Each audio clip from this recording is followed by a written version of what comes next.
أهلا وسهلا بكم أعزائي المشاهدين في حلقة جديدة من برنامج قعدة جدعان. وزي ما عودناكم كل حلقة إن بيكون معانا جدع من نوع مختلف ومن مجال مختلف. قبل ما نتكلم في أي تفاصيل خلوني أرحب بزمايلي الأول. إزيك يا شيماء؟ ازيك يا كريم؟ إزيك يا يارا؟ إزيك عاملة إيه؟ طبعا احنا النهارده هنتكلم بقى في موضوع مختلف شوية احنا ما اتكلمناش فيه قبل كده. الموضوع بتاعنا اللي احنا بنتكلم فيه النهارده هو موضوع يخص مجال الفن وأهله.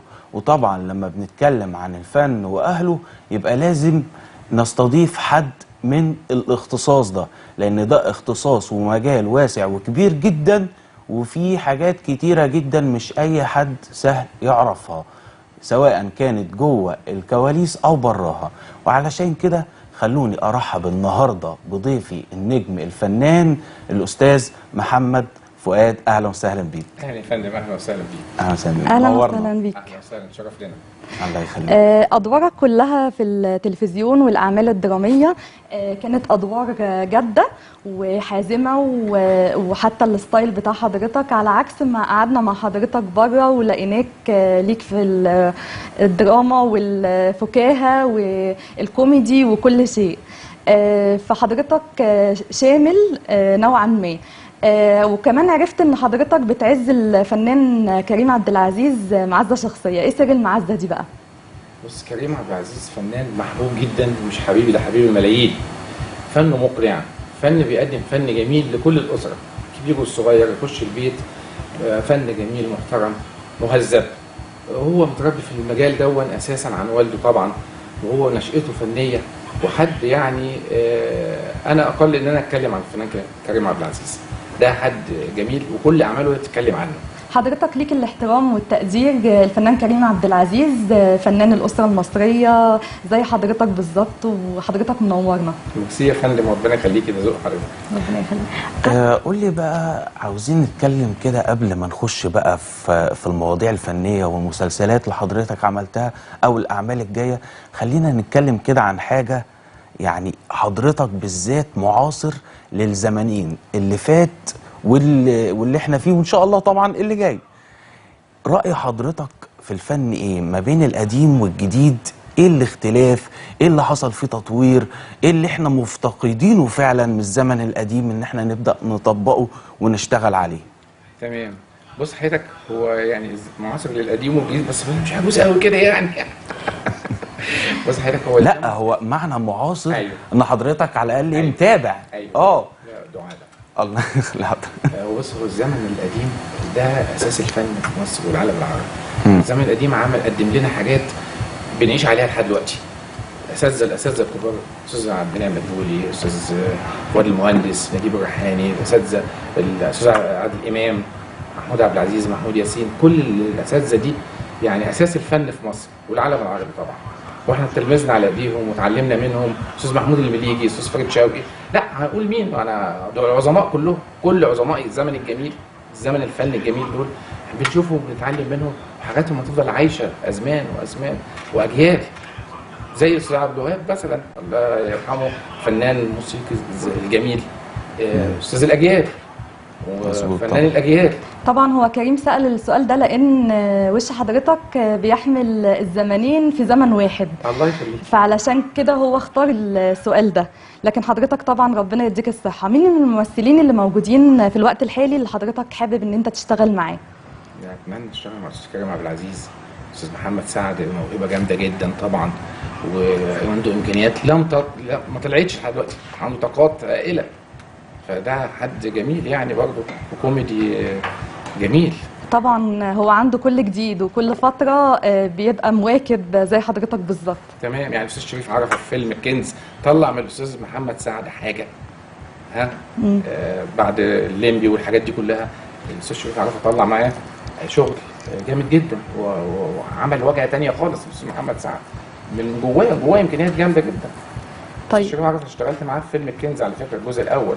كنت وزير النيل مع الفنان هند صبري، كنت لابس فرعوني بقى كده وبتاع. ايوه شفنا حضرتك طبعا. طب قول لي بقى يا استاذنا كده، طبعا انت بحكم انه اشتغلت في مسلسلات كتيره، وطبعا احتكيت بمخرجين واحتكيت طبعا بممثلين، سواء هم يعني من الجيل القديم والكبير او من الجيل لسه مبتدئ، انت مين اكتر حد كان يعني كنت بتحس كده براحه نفسيه وطمأنينه وهو موجود معاك؟ هم طبعا كلهم ليهم كل الاحترام وكل حاجه، بس دايما كده بيبقى فيه في اي لقطه او اي مشهد او اي حته في كده ايه حد كده معايا على طول. مين بقى نقدر نوصفه في مين؟ وعشان ما احطكش في احراج هنقول 3. والله الفنانين الاساتذه كلهم عظماء كتير قوي، وبيعلمونا ونتعلم منهم، وبيديك طاقه ايجابيه قدام الكاميرا وانت بتصور كده، وبيديك دفعه وبيديك تحفيز كده وتشجيع. يعني الاستاذ محمد اخوي في سلسله ما كنت معاه حد جميل وبيساعدك. الاستاذ صلاح عبد الله كنت معاه برضه في مسلسل قبل كده. الاستاذ كريم عبد العزيز اشتغلت معاه برضه. الاستاذ احمد حلاوه الله يرحمه، حد فنان جميل جدا ويشجعك ويديك طاقه ايجابيه كده. لا في ناس حلوين جمال كتير جدا بيشجعوا. الفنانه الكبيره عبله كامل في سلسله دم كنت معاها برضه، يعني استاذه ما شاء الله عليها يعني. اهلا وسهلا بحضرتك، نورت اسره البرنامج طبعا. اهلا بيكي. حضرتك ابتديت مشوارك الفني ازاي؟ بصي هي هوايه عندي من زمان وانا في الجامعه، يعني مش من دلوقتي طبعا، وكنت بروح ورش اتعلم هناك تمثيل، مسرح، دراما، حاجات زي كده. فخدت ورش تمثيل، وكنت بعمل مسرح وانا في الجامعه. في المدرسه كنت بقعد اشتغل ثانوي، في المدرسه برضه في البيت اقعد امثل لهم حاجات كده. ده من يعني زمان من بقى. وجهه نظر حضرتك التمثيل موهبه اكتر ولا دراسه؟ بص حضرتك الموهبه والدراسه تثقلها، بس الاثنين مطلوبين، بس لازم يبقى الفنان عنده الاستعداد الداخلي، الموهبه الكاريزما اللي ربنا مديها له يثقلها بقى بالدراسه. من السؤال ده ايه رأي حضرتك في الثقافة العامة اللي المفروض تكون موجودة عند الممثل؟ ايه هي اهميتها ان هو يطلع على سواء على مسلسل او على فيلم ويبقى عنده الثقافة والدراية الكاملة دي، ازاي تأثر على تمثيله؟ جميل قوي السؤال ده حضرتك. بص حضرتك الفنان لازم يبقى مثقف، يكون بيقرا مش في مجال الفن وبس، بيقرا سياسه، اقتصاد، تاريخ، دين. الفنان لازم يبقى شامل عشان يبقى وضعه تقيل ووزنه لما يجي يعمل اي عمل بيثقله الحاجات دي جواه، يبقى دماغه مثقوله بالثقافه. الثقافه مهمه جدا، الفنان لازم يبقى مطلع على الاحداث الحادثه اكيد طبعا بتحصل في المجتمع. مظبوط صح. لازم يبقى عايش الواقع. اكيد طبعا، لازم يبقى عايش الواقع، ولازم يكون جامع بين الثقافة وبين العلم وبين كل حاجة. في كلام كتير أكتر هنتكلم عنه، ولكن بعد الفاصل استنونا.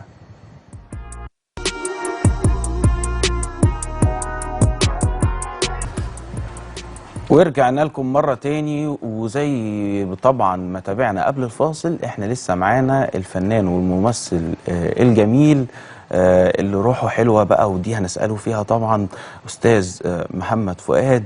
أستاذ محمد فؤاد، قول لي بقى، أنا سمعت بقى إن في الكواليس وكده بقى أنت بطبيعتك كوميدي، رغم إن أنت بتطلع في أدوار يعني فيها حدة جدا، ومرة قاضي ومرة محكمة ومرة إيه. طب ليه يعني إيه السبب بقى في اختيار المشاهد دي؟ هل مثلا حضرتك اللي حابب تأدي المشاهد دي، ولا هي بتبقى انت حضرتك مؤدي للاتنين؟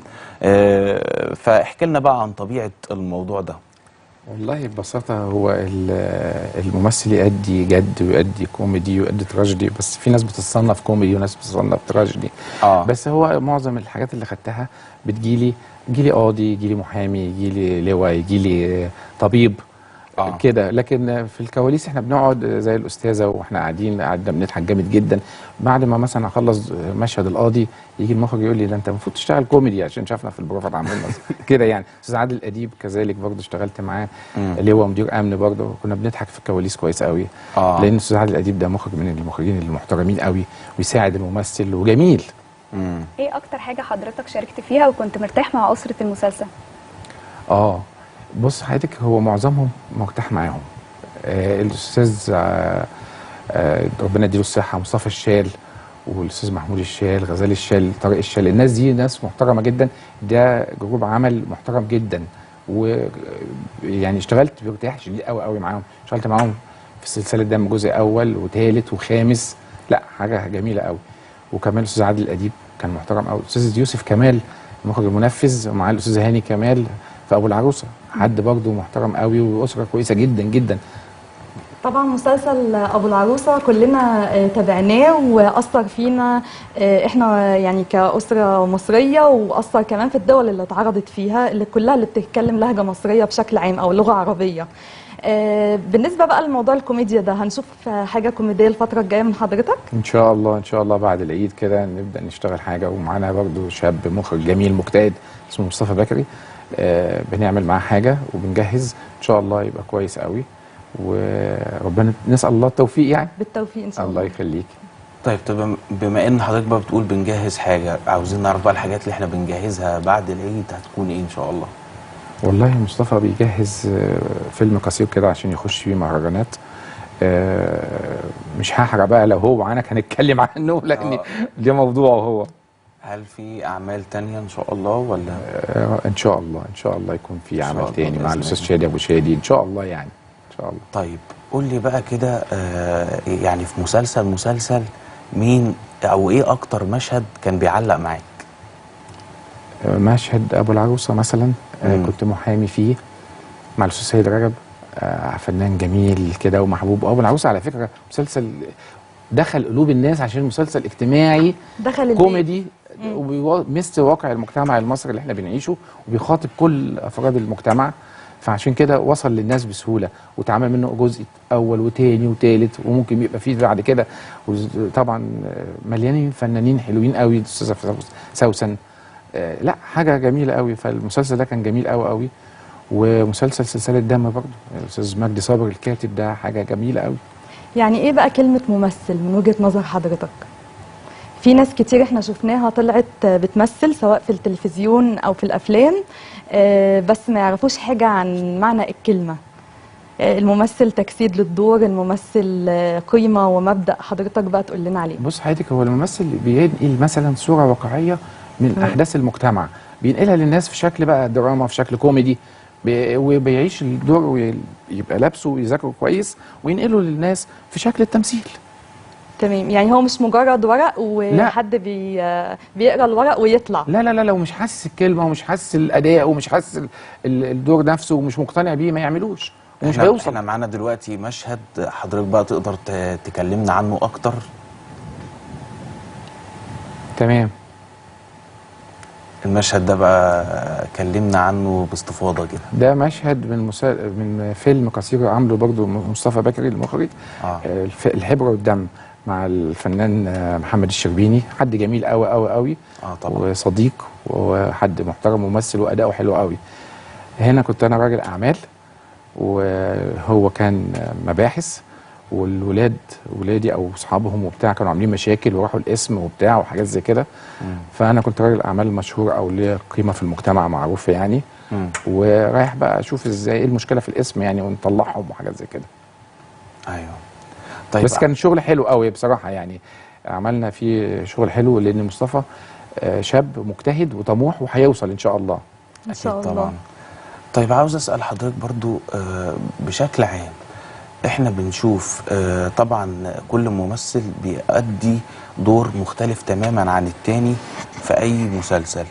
بيتحضر له او بيستعد له ازاي؟ يعني من قاضي لمحامي لرجل اعمال، الحاجات دي بيقدر يشتغل عليها ازاي من الناحية يعني الفنية والنفسية، وان هو بقى يتقنص الشخصية؟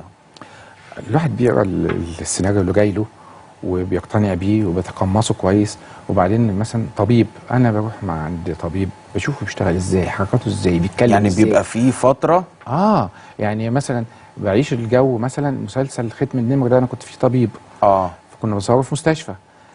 انا رحت قبلها بساعتين ثلاثه وقعدت مع دكاتره ودخلت شفتهم وهم في الطوارئ وشغالين ازاي، بيتكلموا ازاي مع العيان، بيقف ازاي، بيمسك السماعه ازاي، فاهمني. فالواحد القاضي، قعدت برضو لما جالي دور القاضي قعدت شفت افلام ومسلسلات مشاهد للقضاه لان القاضي فيها حزم. القاضي قاعد هي بقى القاضي. تمام. دي في الضحك الباكي مع الاستاذ محمد فاضل والاستاذ الممثل الجميل عمرو عبد الجليل، الكوميدي الفن الجميل. فهنا برضو القاضي لازم يبقى فيه حزم، طبعا قاعد على المنصه راجل قضاء وعدل وقانون. بنذاكر المهنه. طبعا طبعا. يعني لازم الواحد يتقنص الشخصيه كويس جدا، ولازم يتعايشها. طبعا دي كلها معلومات. تمام. طبعا كلها معلومات بنستفيد بيها من حضرتك. حابب اشكر حضرتك جدا جدا، وحابب اشكر طبعا زمايلي، وحابب اشكركم جميعا، واستنونا في حلقه جديده من برنامج قعدة جدعان.